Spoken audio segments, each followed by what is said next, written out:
अस्सलाम वालेकुम, मैं डॉक्टर इकरा हामिद। आज इस टॉपिक के ऊपर मैं डिटेल में डिस्कशन करूंगी। वो ये है कि आप किस तरीके से मालूम कर सकते हैं कि आपके फॉलिकल से एग रिलीज़ हो गया है या नहीं। ये एक बहुत ज़्यादा कॉमन क्वेश्चन है जो डेली प्रैक्टिस में अक्सर डॉक्टर से ये क्वेश्चन पूछा जाता है, इसलिए मैंने सोचा कि इस टॉपिक के ऊपर डिटेल में वीडियो बनाई जाए। बेसिकली आप 3 इंपॉर्टेंट तरीके होते हैं जिनसे आप पता लगा सकते हो आपके फॉलिकल से एग रिलीज़ हुआ है कि नहीं।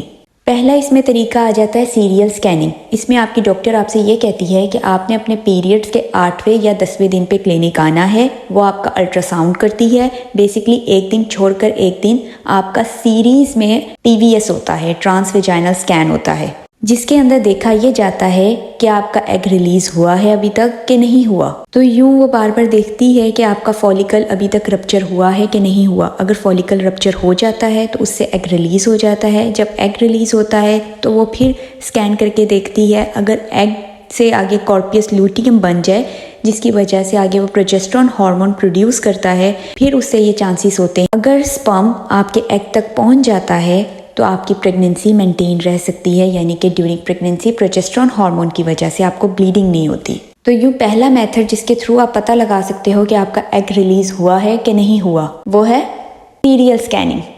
अब दूसरा मेथड हमारे पास आ जाता है जिसमें कुछ ऐसी स्ट्रिप्स मिलती हैं जिसमें हम LH सर्च को देखते हैं, यानी एक हार्मोन है ल्यूटिनाइजिंग हार्मोन LH, उसकी सर्च, उसका इंक्रीज लेवल को देखते हैं। बेसिकली जब आपका एग रिलीज होता है, आपकी ओव्यूलेशन का टाइम आता है, तो उससे 1 या 2 दिन पहले LH सर्च आती है, यानी कि आपके पीरियड्स के आने से 14 दिन पहले आपका ओव्यूलेशन का टाइम पीरियड होता है।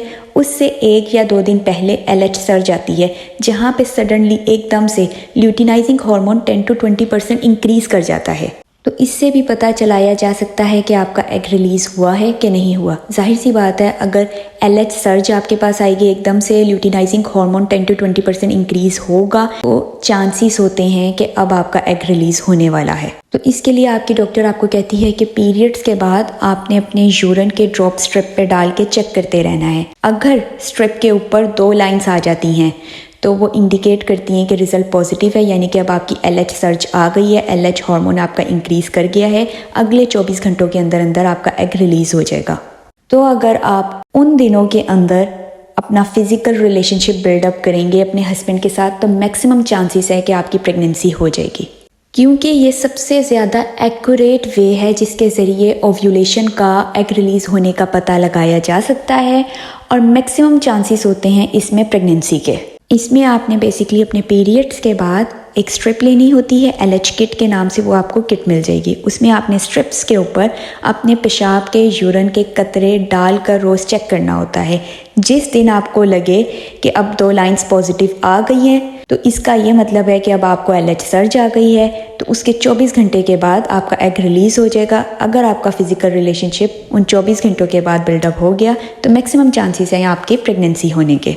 इसके अलावा तीसरा तरीका जिससे आप पता लगा सकते हो कि आपका एग रिलीज हुआ है कि नहीं हुआ, आपने अपने पीरियड्स के डे 21 पे जाना है और अपना प्रोजेस्टेरोन टेस्ट करवाना है। अगर प्रोजेस्टेरोन हार्मोन आपका बेसलाइन से ज़्यादा आएगा रिजल्ट में, तो इसका ये मतलब है कि एग रिलीज हुआ था, एग से कॉर्पियस लूटियम बनी थी, जिसकी वजह से प्रोजेस्टेरोन हार्मोन इंक्रीज हुआ था। तो प्रोजेस्टेरोन हार्मोन के इंक्रीज होने का यहाँ से पता लग रहा है कि एग रिलीज हुआ था। तो ये कुछ तरीके हैं जिनसे आप पता लगा सकते हो कि आपका एग रिलीज हुआ है कि नहीं रिलीज हुआ। अब ये 3 मेथड्स थे जिनके थ्रू आप पता लगा सकते हो आपका एग रिलीज हुआ है कि नहीं हुआ। पहला मेथड मैंने बताया सीरियल स्कैनिंग, जिसमें आपकी डॉक्टर एक दिन छोड़ के एक दिन पीरियड्स के बाद आपका स्कैन करती है। दूसरा मेथड मैंने आपको बताया LH किट, जिसमें आप पेशाब के कतरे स्ट्रिप पर डाल के चेक कर सकते हो आपका एग रिलीज हुआ है कि नहीं हुआ। और तीसरा तरीका जो मैंने आपको बताया वो एक टेस्ट है जिसमें आपका प्रोजेस्टेरोन हार्मोन चेक किया जाता है। अगर वो बेसलाइन से ज़्यादा आता है डे 21 पे, तो इसका ये मतलब है कि आपका एग रिलीज हुआ था।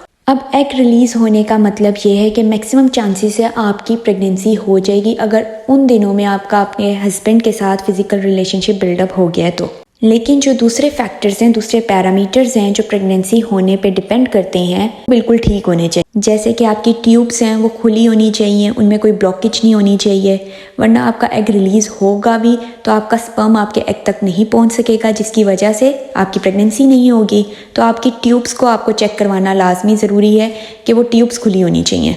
दूसरी बात ये देखना भी ज़रूरी है कि हस्बैंड का सीमन एनालिसिस का जो टेस्ट है वो नॉर्मल है कि नहीं है। अगर उसमें कोई ख़राबी होगी तो चाहे आपकी ट्यूब्स भी खुली हैं, आपका एग भी रिलीज़ हो रहा है, लेकिन वो जो स्पर्म है वही एक्टिव नहीं है, तो उससे भी प्रेगनेंसी के चांसेस नहीं है। और तीसरी चीज़ जो देखना ज़रूरी होती है वो ये है कि आपने अल्ट्रासाउंड पे पहले ही चेक करवा लेना है कि आपकी यूट्रस की अंदरूनी तह की मोटाई जो है वो ठीक है कि नहीं।